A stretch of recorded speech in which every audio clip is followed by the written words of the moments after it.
Alors, tiens, on va tester un petit peu les ombres. On va voir ce que ça donne. On va activer les ombres dans ce projet. C'est pas mal, ça marche très bien. Ensuite, bon, on va essayer d'aménager un peu tout ça. Il n'y a pas de raison que ça ne marche pas, puisque c'est une version SketchUp classique. On va mettre des fenêtres à cet environnement, ici. Et on va créer nos propres fenêtres et les créer dans des composants. On va voir si ça fonctionne. Alors, comment ça fonctionne ici? Composants. Ouais, alors, est-ce que je peux créer un composant? Je vais juste regarder là. Make component. Eh ben, c'est magnifique. Alors, pour créer nos fenêtres, eh bien, je vais dessiner un rectangle. Tiens, si je tape R, bah, tant mieux, j'ai mon rectangle. Je viens accrocher un rectangle ici, à l'intérieur de ma pièce, barre d'espace. Je double-clique dans mon rectangle, clic droit, Make component. Voilà. Et mon composant, je vais l'appeler fenêtre. Cette fenêtre est super chouette. Voilà, donc vous pouvez mettre la description que vous voulez. Fenêtre 100 par 100, 120, etc. Glue to. Alors, ça c'est l'alignement, c'est-à-dire que on pourrait très bien faire en sorte que une des arêtes de cet objet soit collée verticalement, horizontalement. Donc nous on va laisser None pour l'instant. Et on va cliquer sur OK. Voilà. Donc cet objet est créé en composant. On va le dupliquer tout de suite avec l'outil déplacer, plus la touche CTRL de point à point. Voilà. Et là, je me rends compte que ma fenêtre ici était plus grande. Donc pas de souci, on va prendre l'outil échelle S. Voilà. Et on a une belle fenêtre. Cette fenêtre, on va lui donner du volume. Alors pour pouvoir la modifier, cette fenêtre, on va double-cliquer dedans. Voilà. On va prendre l'outil décalage. Alors c'est F. Voilà. Et là, on va faire un décalage de 3 cm, 3 et entrée. Ensuite, avec le crayon, on va couper en deux cette fenêtre, point du milieu. Et on va reprendre l'outil décalage F. Et là, je fais un décalage de 4 cm. Et là, je vais double-cliquer 4 cm. Et avec P, pousser tirer, on va venir donc, tirer chaque petit bâton de fenêtre ici. Hop, bien là. Ah. Oh, bah ça bug. Je vais cliquer à l'extérieur, je vais double-cliquer de nouveau dedans. Ouais, là je sens que c'est un petit peu poussif, pourtant il n'y a pas grand-chose, mais on voit le petit sablier Windows qui tourne. Il n'aime pas trop quand ça va trop vite. Je double-clique dans mon composant, et puis là on va mettre une matière. Donc dans les materials ici, je vais chercher une texture glace, vert ici, translucide. Hop. Youpi, ça marche très bien.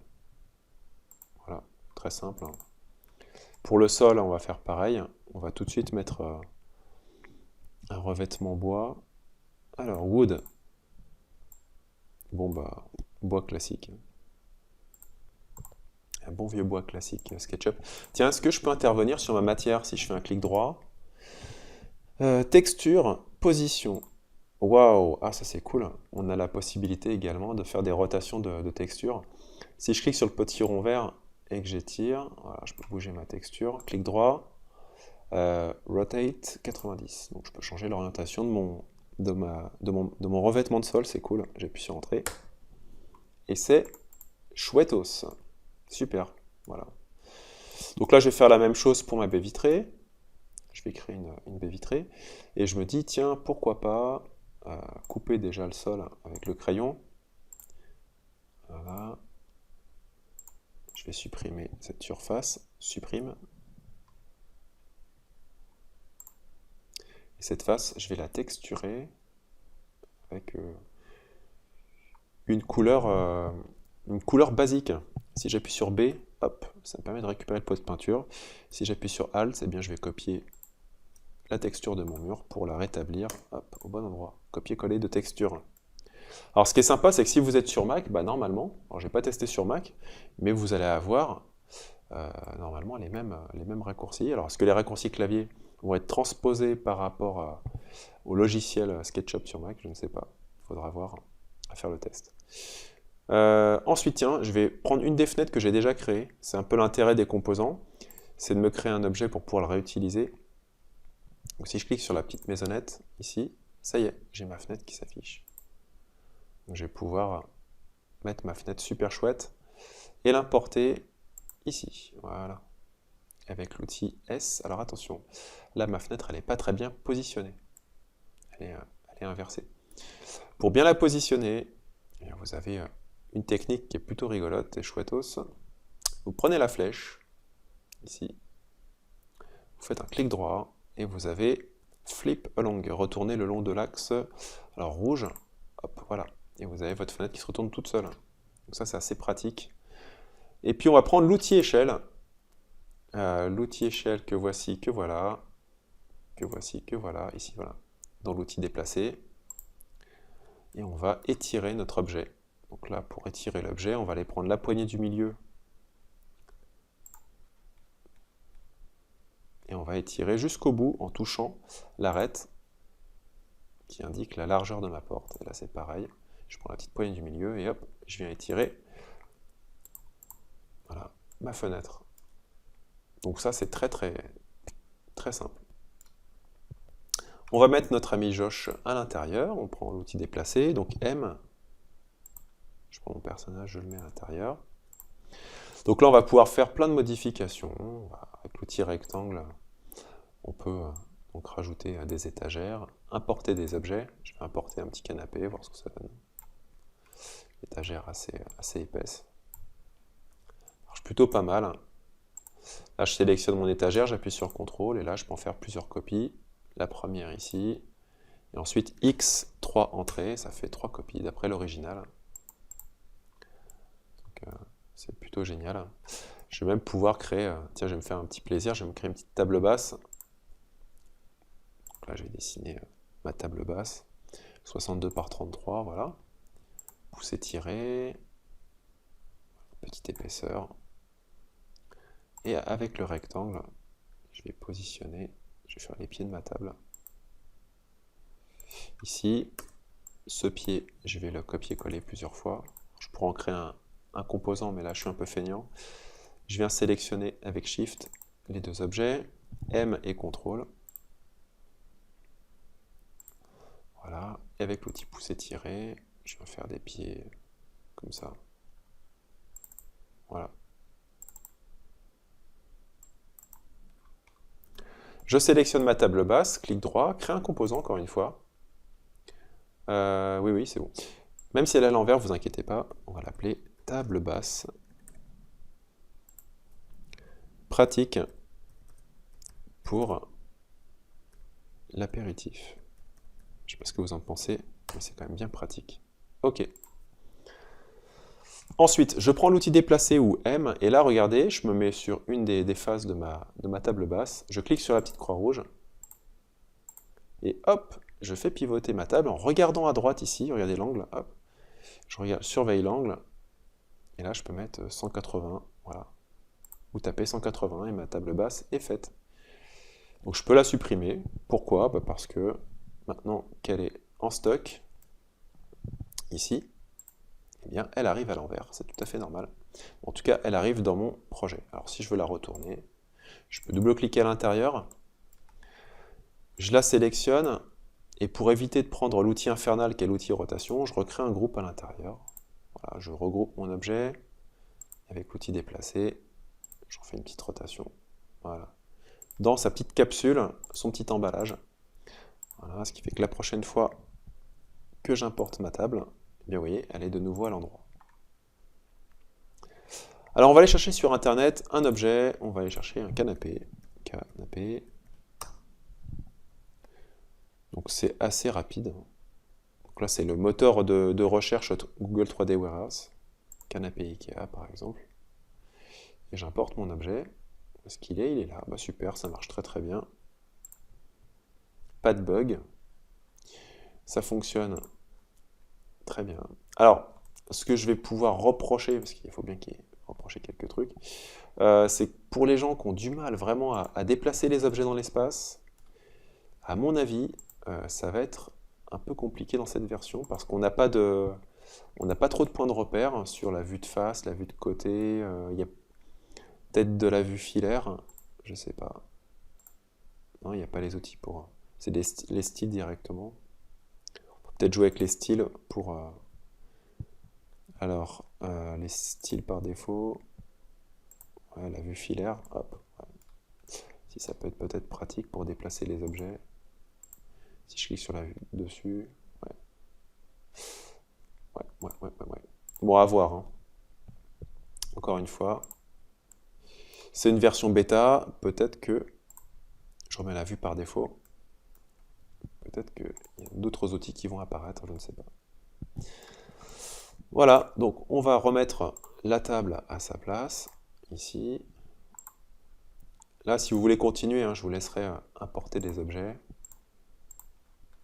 Et là, ce qui est bien, c'est qu'on va pouvoir donc utiliser les calques pour organiser son projet. Donc là, je vais faire appel à mon ami le panneau calque. On va refermer le panneau composant parce que sinon on va se retrouver avec un menu déroulant qui est assez énorme. Les calques, et là on va créer plusieurs calques.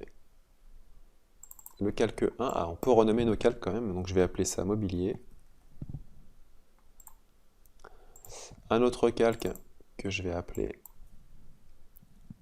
fenêtre. Et un autre calque que je vais appeler personnage. Voilà. Donc je peux mettre mon calque, mon objet personnage sur un calque. Alors tiens, comment je vais faire pour appliquer mon objet sur un calque? Donc je vais dans info sur l'entité, entity info, et là-dedans il faut que je me débrouille pour trouver le calque en question. Cast shadow, locked name no materials. C'est peut-être là que je peux affecter mon objet. Add selection to active layer. Ok, est-ce que ça marche? Oula, ouais, faut pas que je sois sur le calque actif. Je vais me mettre là. Ok, ça marche. Ah bah c'est sympa ça, c'est pratique. Ils ont encore changé, donc ils ont changé une façon d'affecter les objets dans leur calque, c'est pas mal ça. Donc je sélectionne mes objets avec Shift, hop, table bas c'est canapé.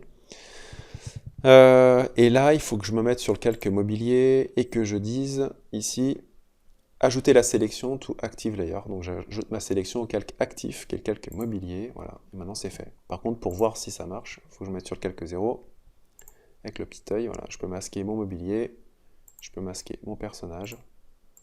Et je vais faire la même chose pour mes fenêtres. Donc ça c'est sympa. Le principe est plutôt bien. Fenêtre. Voilà, on gagne du temps. Sinon avant, il fallait aller dans info sur entité, là on reste dans le panneau. Et ça, si on pouvait avoir une 2017 avec toutes ces petites nouveautés, ça pourrait être vraiment sympa. Ok. Tiens, je vais étirer un peu ma maison. J'ai une sélection de gauche à droite qui prend uniquement voilà, cette entité. On prend l'outil déplacer, et là je viens étirer hop, ma maison pour que ce soit plus grand. Si jamais notre ami Josh reçoit des amis ce soir, ça va être nickel. Bon bah voilà, j'ai fait je pense le tour un petit peu de tous les outils, me semble-t-il. Donc on a vu les ombres, voilà, on a activé des ombres, on a créé des scènes pour pouvoir nous retrouver dans l'espace. Hop, scène 1, scène 2. Alors ça enlève à chaque fois les ombres parce qu'à l'époque où j'ai créé ma scène, eh bien, j'avais pas les ombres. Par contre, c'est embêtant parce que je peux pas activer les scènes avec les ombres, c'est pas grave. On a vu aussi les calques, très pratique pour pouvoir ici activer couleur par layer, activer, mettre les objets sur des calques spécifiques, le calque style pour faire des rendus particuliers, filaires par exemple, on pourrait même faire un rendu sketchy, voilà, comme si on avait dessiné notre projet, plutôt pratique et pas mal. Tiens d'ailleurs je vais faire un test, je vais créer une scène, voir s'il prend mon style dans la scène. Ce qui fait la force du logiciel, hein, c'est le fait de pouvoir transformer un rendu basique en rendu dessiné. Et là, malheureusement, il y a un petit bug. Il n'a pas l'air de vouloir créer ma scène. Alors c'est moi qui m'y prends mal, mais ça, a priori, il n'enregistre pas les scènes avec leur style. Bon. C'est pas grave, c'est de la bêta, mais ça marche plutôt pas mal. Voilà. Alors je ferai peut-être une autre vidéo, hein, quand j'aurai découvert des petits trucs en plus. Parce qu'il me semble pas qu'on puisse exporter notamment un JPEG. Voilà, une vue JPEG d'après cette vue. Moi je me trompe. Non, il n'y a pas d'exportation. Bon, c'est déjà pas mal, hein. Donc voilà, ainsi s'achève la présentation du logiciel MySketchup en ligne sur le browser que vous aurez choisi. Merci d'avoir suivi ce petit tuto et je vous dis à bientôt.